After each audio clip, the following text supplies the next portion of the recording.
இன்றைக்கி இந்த வீடியோவில் மிக மிக முக்கியமான ஒரு ஜோதிட தாள்களையும் ஒரு அதிரடியான ஆன்மீக தாள்களையும் நாம் சிம்ம ராசிக்காரங்களுக்கு பார்க்க போகிறோம். ஸோ பார்க்குறதுக்கு முன்னாடி எதை பற்றிய தாள்கள் பார்க்க போகிறோம் அப்படிங்கிறத ஷேர் பண்ணுறேன். எதை பற்றிய தாள்கள் பார்க்க போகிறோம் அப்படிங்கிறத இன்ட்ரோவில் தெரிஞ்சுக்குங்க. ஸோ நேற்று பார்த்தீங்கன்னு வச்சுக்கோங்களேன், ஒரு முக்கியமான நாளாக அமைஞ்சது. நேற்று என்ன அப்படி முக்கியமான நாள் அப்படின்னு கேட்குறீங்களா?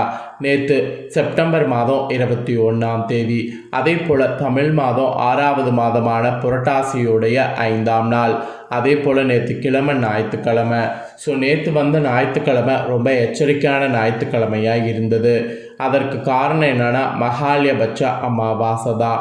நேற்று மகாலயபட்ச அமாவாசையானது வந்தது. இந்த அமாவாசையில் கிரகங்கள் ஒன்றோடு ஒன்று சேர்ந்து கிரக மாற்றங்கள் ஏற்பட்டது. இதனால் ஒவ்வொரு ராசிக்காரங்களுக்கும் இனி தலையெழுத்து மாறும். அப்படி மாறக்கூடிய தலையெழுத்தை ஒவ்வொரு ராசிக்காரங்களும் தெரிஞ்சு பயனடையணுங்கிறதுனால ஒவ்வொரு ராசிக்கும் அமாவாசையுடைய பலனை ஷேர் பண்ண ஆரம்பிச்சிருக்கேன். அதில் இன்றைக்கி இந்த வீடியோவில் சிம்ம ராசிக்காரங்களுக்கு ஷேர் பண்ண போகிறேன். சிம்மம் ராசிக்காரங்க இந்த ஒரு வீடியோவை ஸ்கிப் பண்ணாமல் பாருங்கள்.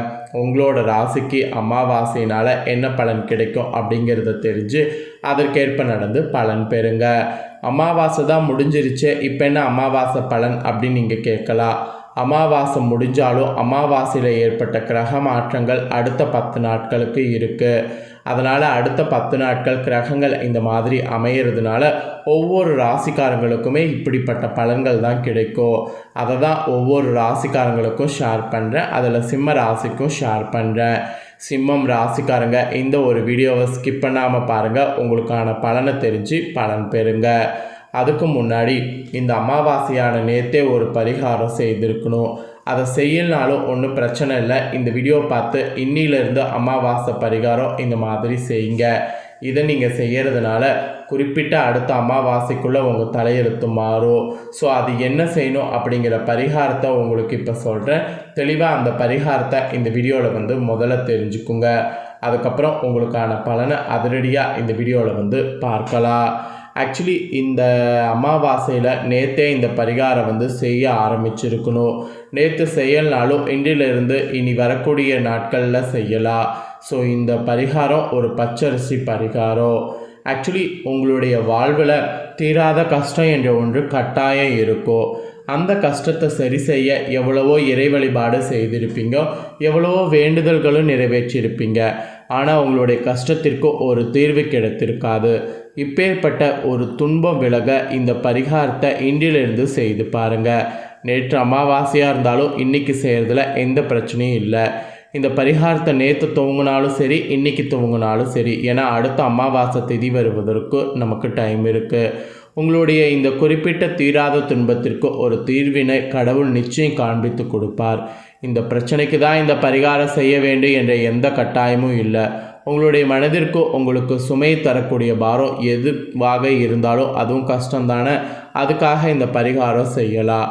உதாரணத்திற்கு திருமணம் வேண்டுமா, கடன் சுமை குறைய வேண்டுமா, உடல் உபதைகள் தீர வேண்டுமா, குழந்தை வர வேண்டுமா, அல்லது கணவருக்கு வேலை வேண்டுமா, இல்லை மனைவிக்கு ஆரோக்கிய தேவையா, இந்த மாதிரி எது வேண்டும் என்றாலும் அந்த இறைவனிடம் கேட்கலாம், முன்னோரிடம் கேட்கலாம், குலதெய்வத்தோடும் கேட்கலாம்.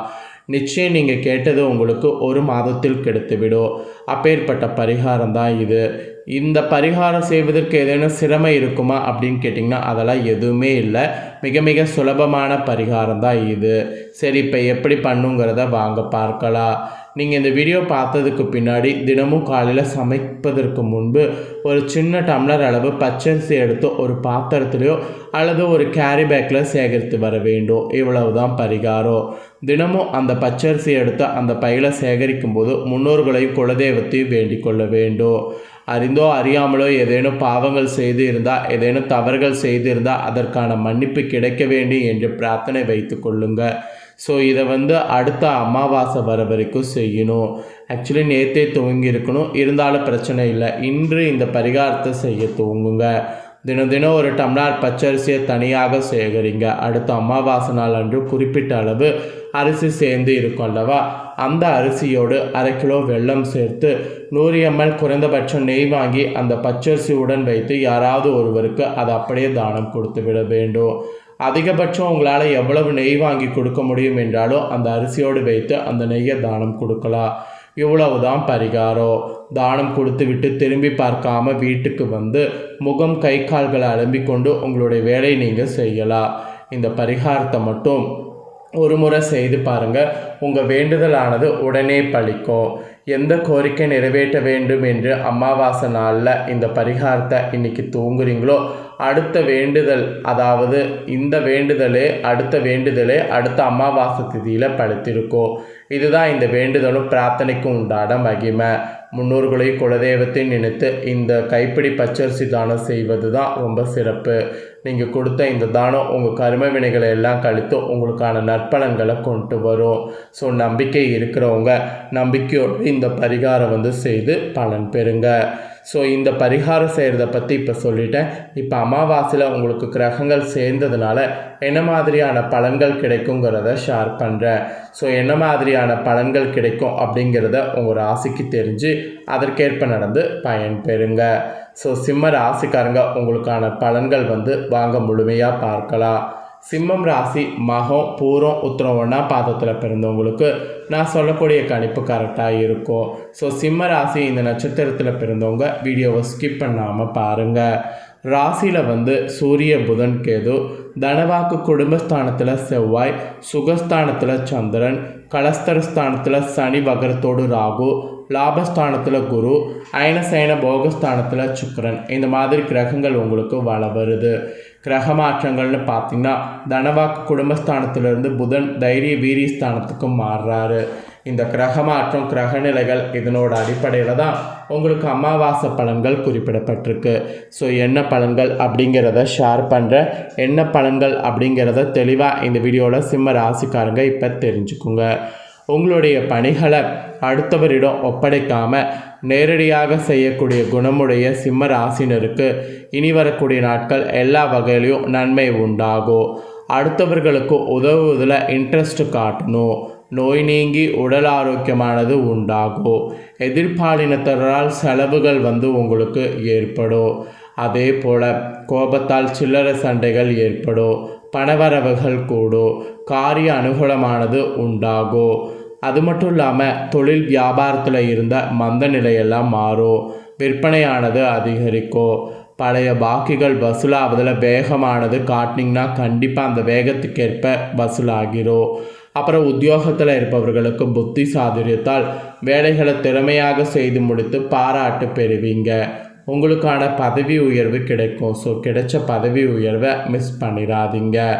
அதுக்கப்புறம் குடும்பத்தில் நிம்மதிங்கிறது உங்களுக்கு காணப்படும். விருந்து நிகழ்ச்சியில் குடும்பத்தினருடன் கலந்து கொள்வதற்கு வாய்ப்பு இருக்கும். அப்படி கலந்து கொண்டிங்கன்னா மகிழ்ச்சி அடைவீங்க. கலந்து கொள்ளுங்க. கணவன் மனைவிக்கிடையே இருந்த கருத்து வேற்றுமையெல்லாம் நீங்கும். குழந்தைகளுடைய செயல்களால் பெருமை அடையக்கூடிய சூழ்நிலை ஏற்படும். பெண்களுக்கு கூட உதவி கேட்டு உங்களை நாடி வருபவர்களுக்கு தேவையான உதவிகள் செய்யலாம். திடீர் செலவு உண்டாகும். அதை மட்டும் கொஞ்சம் குறைச்சிக்கிறது நல்லது. அப்புறம் அரசியல்வாதிகள் உங்களுடைய சகாக்களை பகைத்து கொள்ள வேண்டாம். கட்சி தலைமையின் ஆதரவு உங்களுக்கு கெட்டும். கட்சி மேல்மட்டத்தால் அலக்களிக்கப்படக்கூடிய சூழ்நிலை ஏற்படும். அதனால் அரசியலில் இருக்கிறவங்க கவனமாக இருக்கணும். அப்புறம் கலைத்துறையை சேர்ந்தவர்களுக்கு படைப்புகளுக்கு மதிப்பு மரியாதை கூடும். அதனால் புதிய படைப்புகள் படைக்கலாம். நல்ல வரவேற்பு கூட உங்களோட துறையில் கிடைக்கும். உங்களுடைய கலைத்திறனானது வளரும். மாணவர்கள் கூட சக மாணவர்களோடு கவனமாக பழகுவது நல்லது. கல்வியில் அதிக கவனம் தேவை. அப்போ தான் நினைத்த மாதிரி மதிப்பெண் பெற முடியும். ஆக மொத்தம் வீண் மனக்கவலை உண்டாகிறது, எதிர்பாராத செலவு ஏற்படுவது, இந்த மாதிரி இருக்கிறதெல்லாம் இருக்குது. ஸோ நீங்கள் தான் எல்லாத்தையுமே கரெக்டாக மேனேஜ் பண்ணும். ஸோ உணவு கூட நேரத்துக்கு உண்ணிங்கன்னா உடல் ஆரோக்கியத்தில் பாதிப்பு இல்லாமல் தப்பிக்கலாம். பணவரவும் நீங்கள் ஈஸியாக இருக்கிற மாதிரி வைத்து கொள்ளலாம். வாக்குவன்மையெல்லாம் ரொம்ப பார்த்து பண்ணுங்க. அப்போ தான் காரிய அனுகூலமானது ஏற்படும். ஸோ இதெல்லாம் தாங்க உங்களுக்கு கிடைக்கக்கூடிய பலன்கள். ஸோ இந்த பலன்களை நீங்கள் பார்த்தது போல் உங்கள் ஃப்ரெண்ட்ஸ் ஃபேமிலியில் இருக்கிறவங்க பார்த்து அவங்களும் பயனடையணும் அப்படின்னு நினச்சிங்கன்னா வீடியோ லைக் பண்ணி உங்கள் ஃப்ரெண்ட்ஸ் ஃபேமிலிக்கு ஷேர் பண்ணுங்கள். உங்கள் ஃப்ரெண்ட்ஸ் ஃபேமிலியில் இருக்கிறவங்களும் உங்களை போல் சிம்மம் ராசிக்காரங்களாக இருந்தாங்கன்னா இந்த தொல்களை தெரிஞ்சு இதற்கேற்ப நடந்து பலனடையட்டும். இதே போல் புதிய அப்டேட்டான நிறைய வீடியோ நம்ம சேனலில் போடப்படும். அதை எல்லாமே உடனுக்குடனே தெரிந்து கொள்ள மறக்காமல் நம்ம சேனலை சப்ஸ்கிரைப் பண்ணுங்கள், கூட பெல் பண்ண ப்ரெஸ் பண்ணுங்கள். ஸோ அதை பண்ணிட்டீங்கன்னா இனி நான் போகிற மற்ற அப்டேட்டான எல்லா வீடியோஸும் உடனுக்குடனே தெரிந்து கொண்டு பயனடையலாம். ஸோ மறக்காமல் பண்ணுங்கள். சுவாரஸ்யமாக இதே போல் வேறொரு புதிய வீடியோவில் சந்திக்கிறேன். நன்றி.